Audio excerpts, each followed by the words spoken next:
We are going to do a walkthrough of a Black Brothers 48-inch top and bottom glue spreader with a Graco glue pump.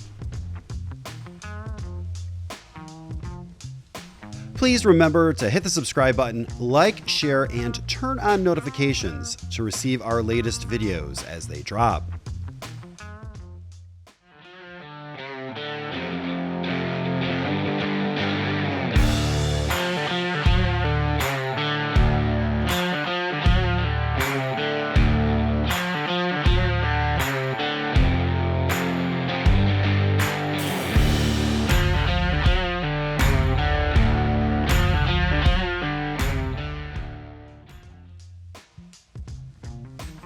This is a pretty straightforward machine, kind of like a sledgehammer.